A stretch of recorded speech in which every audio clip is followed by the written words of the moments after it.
Vivemos em um mundo que mede sucesso quase exclusivamente pelo dinheiro. Basta abrir as redes sociais, assistir às notícias ou observar as listas de bilionários para perceber como a riqueza material se tornou sinônimo de poder, influência e admiração. Mas eu quero começar este vídeo com uma reflexão provocativa.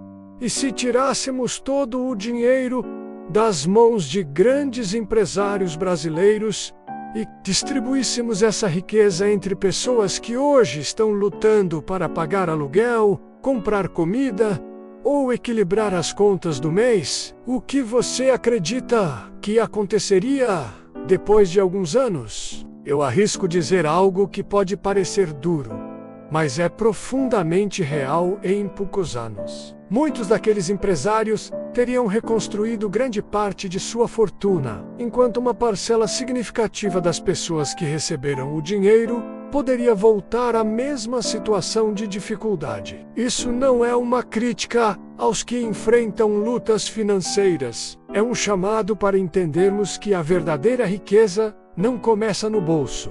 Ela começa dentro da pessoa. E essa não é apenas uma observação econômica, é um princípio espiritual ensinado há mais de 2000 anos. A Bíblia fala de riqueza de uma maneira muito mais profunda do que simplesmente acumular bens. Ela aponta para algo que dinheiro nenhum pode comprar: caráter, sabedoria, fidelidade e propósito. Jesus ensinou isso de forma clara na parábola dos talentos, registrada em Mateus 25.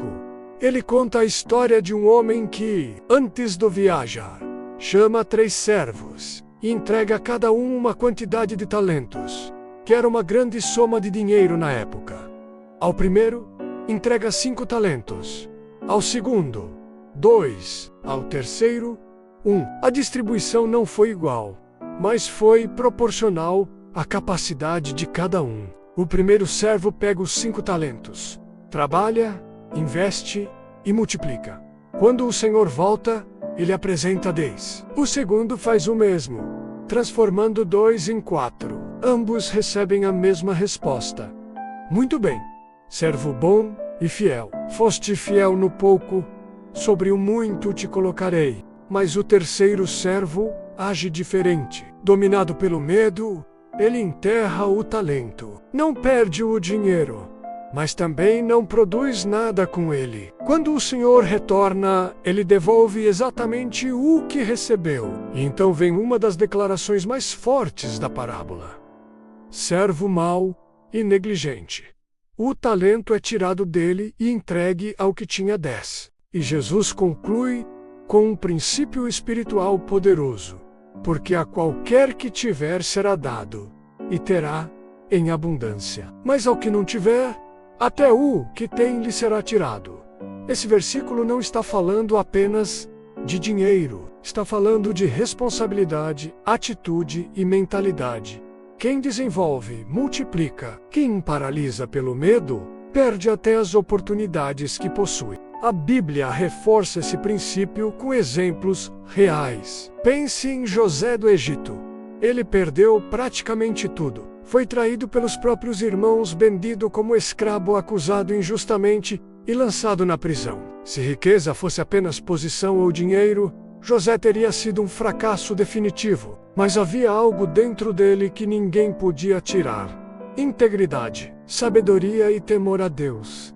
Na casa de Potifar, mesmo como escravo, ele administrou tão bem que tudo prosperava sob sua gestão. Na prisão, aconteceu o mesmo. O carcereiro percebeu sua capacidade e lhe entregou responsabilidades. E quando o faraó precisou de alguém para interpretar sonhos e administrar uma crise de fome, José foi o escolhido. De escravo a governador do Egito. O que mudou não foi apenas a circunstância, foi o reconhecimento de uma riqueza interior que já estava ali. Gênesis 39 a 41 mostram que a presença de Deus, a fidelidade e a competência foram determinantes na trajetória de José. Agora traga isso para nossa realidade. No Brasil, muitos ganhadores de grandes prêmios de loteria acabam enfrentando dificuldades financeiras poucos anos depois. Por quê? Porque o dinheiro chegou antes da estrutura emocional, da disciplina e do conhecimento para administrá-lo. Quando a riqueza externa não encontra base interna, ela se dissolve. Por outro lado, observe empreendedores que começaram do zero.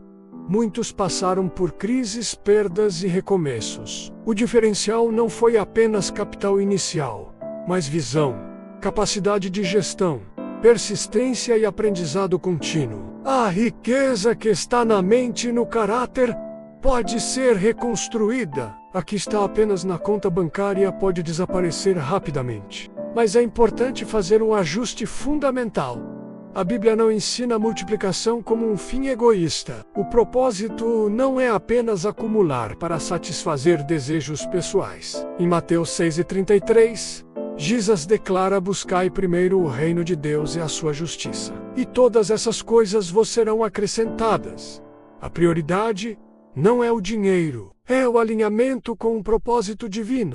Multiplicar talentos, desenvolver habilidades e prosperar financeiramente são atitudes legítimas quando estão conectadas à missão que Deus nos confiou. O problema não é ter recursos. O problema é colocar os recursos no lugar de Deus. A verdadeira riqueza é aquela que começa no interior e se manifesta no exterior como consequência. Provérbios 4:7 afirma: a sabedoria é a coisa principal. Adquire, pois, a sabedoria.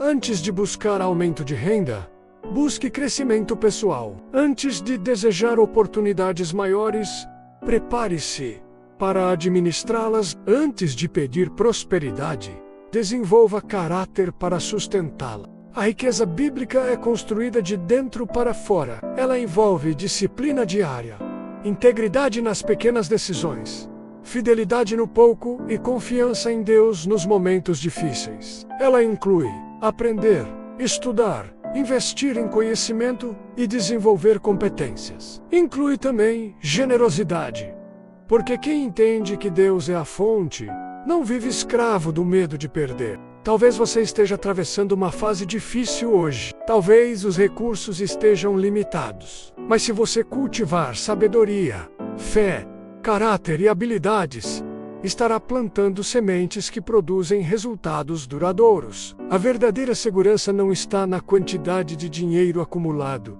mas na capacidade de gerar valor continuamente. É por isso que a Bíblia diz em Provérbios 10:22, a bênção do Senhor enriquece e não acrescenta dores. A riqueza que vem acompanhada da bênção de Deus traz equilíbrio, paz e propósito. Ela não é construída sobre ansiedade ou injustiça, mas sobre princípios sólidos. Portanto, pare de focar apenas em ganhar dinheiro. Comece a investir em quem você está se tornando. Desenvolva seu caráter, busque conhecimento, aprenda novas habilidades, cultive disciplina, fortaleça sua fé. Quando você constrói riqueza de dentro para fora, circunstâncias externas não definem seu destino. Você pode até perder recursos materiais em algum momento, mas se a verdadeira riqueza estiver dentro de você, será capaz de reconstruir, porque aquilo que Deus forma no seu interior, ninguém pode tirar. Se este conteúdo falou ao seu coração, deixe seu like, inscreva-se no canal e compartilhe com alguém que precisa ouvir essa mensagem. E me conte nos comentários, qual história bíblica mais inspira você quando o assunto é prosperidade e propósito? Que Deus abençoe sua vida, fortaleça sua caminhada e o conduza a uma riqueza que começa na alma e se manifesta em todas as áreas. Até o próximo vídeo.